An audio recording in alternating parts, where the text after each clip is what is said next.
What would you do if you were stopped by the police just for walking down the street? Marcus Williams knew exactly what to do, but this time he had a secret that would change everything forever. Marcus Williams was walking the streets of Georgetown at 10:30 p.m., returning from yet another mission he could never tell anyone about. At 38, he carried two identities. To the world, he was just another black man trying to survive in America. To a select few, he was Special Agent Williams, one of the CIA's brightest minds. That night, he wore simple clothes, jeans, worn-out sneakers, and a hooded sweatshirt. Nothing that would betray his 15 years of service to a country that, more often than not, didn't see him as a first-class citizen. Marcus had grown up in the Bronx, the son of a cleaning lady and a mechanic. He knew what it was to be invisible, to be judged by the color of his skin before even opening his mouth. But Marcus had a rare gift, an analytical mind that got him into Harvard on a full scholarship, and from there straight into the ranks of the CIA. He spoke 6 languages, had a PhD in international relations, and had dismantled terrorist networks on 3 continents. Yet all of that vanished when he walked the streets as a regular black man. Across town, Sergeant Jake Morrison was wrapping up his shift. 15 years on the force, multiple commendations,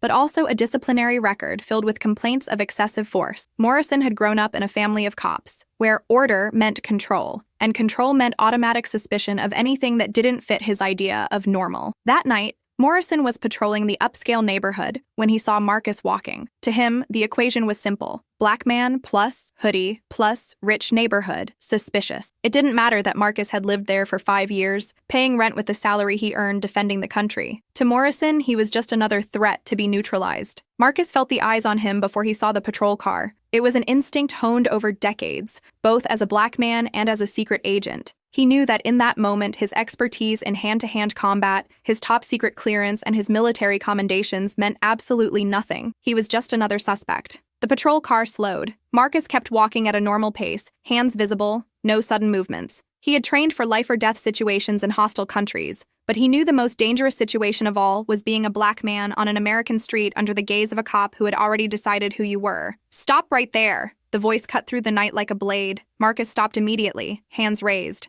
Despite being one of the CIA's most experienced agents, at that moment he was just Marcus Williams, a black man who might not make it home. Morrison stepped out of the car with his hand on his gun. "Turn around slowly and put your hands on your head." Marcus obeyed, every movement calculated not to give any reason for what he knew could happen. In his mind, he ran through de-escalation protocols he had taught to rookie agents, protocols he now had to apply to save his own life. "What are you doing here?" Morrison approached, the bulletproof vest making him look even more intimidating. Marcus took a deep breath before answering. "I'm heading home, officer. I live in the building on the corner, apartment 4B. "Sure you do." The sarcasm in Morrison's voice was clear. "ID, now." Marcus moved his hand slowly toward his pocket, but Morrison shouted, "No, don't move your hands!" The situation was escalating fast, and Marcus recognized the signs. He had seen the same tension in war zones, when nervous soldiers made fatal decisions. "Officer, I'm going to take my wallet from my back pocket, very slowly. May I do that?" Marcus used the same tone he reserved for delicate negotiation, but Morrison had already decided how the night would go. "Turn around and put your hands on the wall." Morrison shoved Marcus against the brick wall. The humiliation burned more than the scrape on his face. Here was a man who had interrogated terrorists,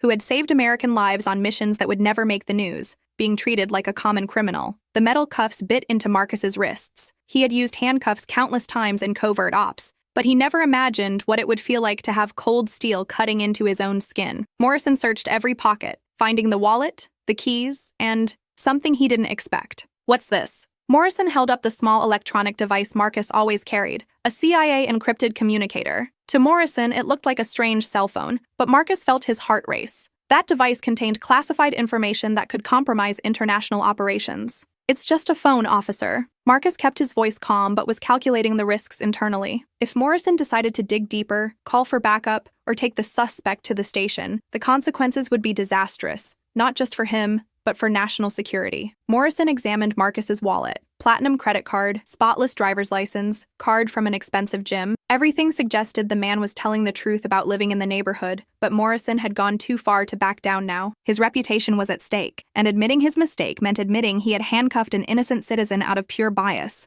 "You got any drugs on you? Weapons?" Morrison continued the search. Each question another layer of humiliation. Marcus closed his eyes and mentally transported himself to a bunker in Afghanistan, where he had endured much worse interrogations. But those were declared enemies. This was his own country, his own people, treating him as an enemy because of his skin color. "Sergeant Morrison, this is Control. "We have a situation." The radio crackled, interrupting the search. "We're looking for a bank robbery suspect in the area. White male, 6 feet tall, blue shirt, approximately 30 years old." Marcus nearly laughed at the irony. While he was handcuffed against a wall, the real criminal was likely escaping just blocks away. Morrison hesitated, looking at Marcus. The description didn't match at all, but he had already invested too much in the situation to just let the suspect go. "Control? This is Morrison. I have an individual in custody, requesting background check on Marcus Williams." He read the name from the driver's license, unaware that name appeared in databases far beyond his reach. That's when everything changed. Morrison's personal phone rang. That had never happened during a stop. He looked at the screen. "Restricted number." Hesitant, he answered. "Sergeant Morrison?" The voice on the other end was calm, but carried an authority that made his knees weak. "This is Deputy Director Thompson of the CIA.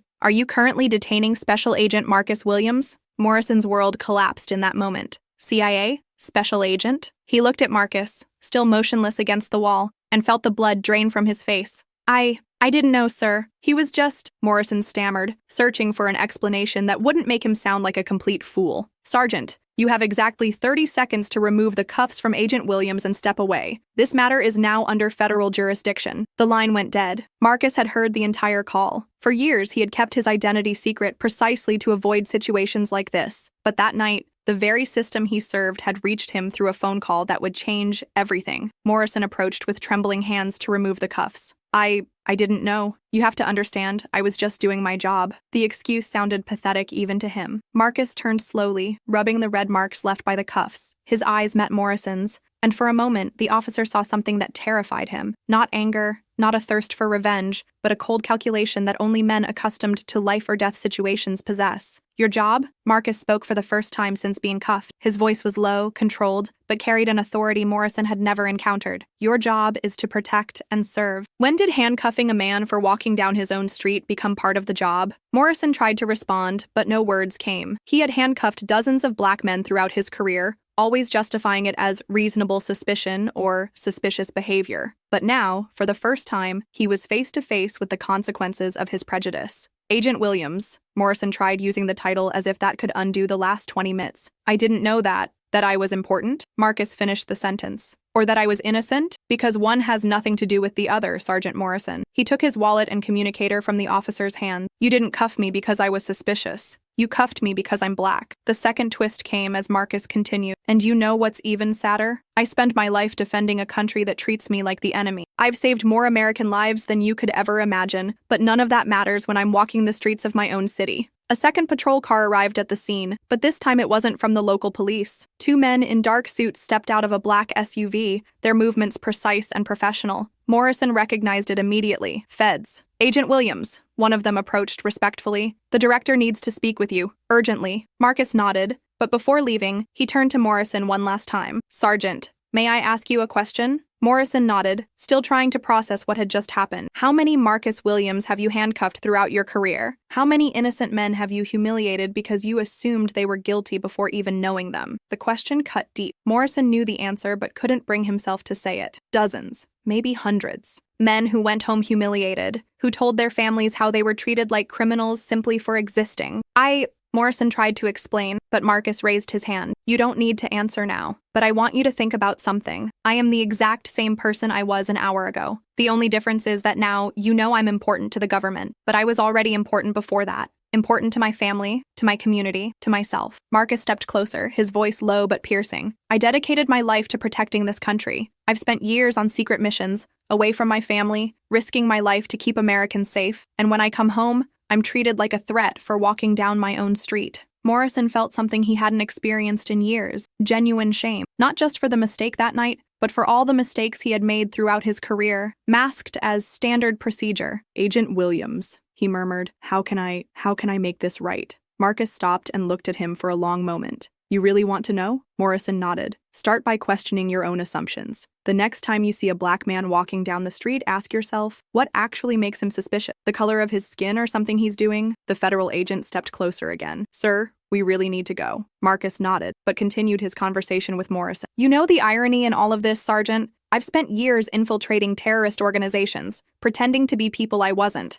living fake identities. But the most dangerous identity I've ever assumed was that of an ordinary black man on the streets of America. Morrison felt the weight of those words. He had helped build a country where its own heroes felt unsafe. There's one thing you need to understand, Marcus continued. I'm not the exception. There are thousands of Marcus Williams out there. Doctors, engineers, teachers, family men and women who contribute to this society every day, but who are treated as suspects simply for existing. The most powerful moment came when Marcus pulled a small card from his pocket and handed it to Morrison. It was a simple business card, with just a name and a phone number. This is Dr. James Morrison's card, Marcus said calmly, cardiac surgeon at Johns Hopkins. He saved over 1,000 lives in the last 10 years. He's also your cousin, if I'm not mistaken. Morrison looked at the card, confused. How did you... Part of my job is knowing things, Sergeant. Dr. James told me about you last year when he operated on a colleague of mine. He said he had a cousin on the force who was just trying to make a difference. Marcus paused. You know how many times your cousin has been pulled over by police just for driving a nice car? 17 times in the past 5 years.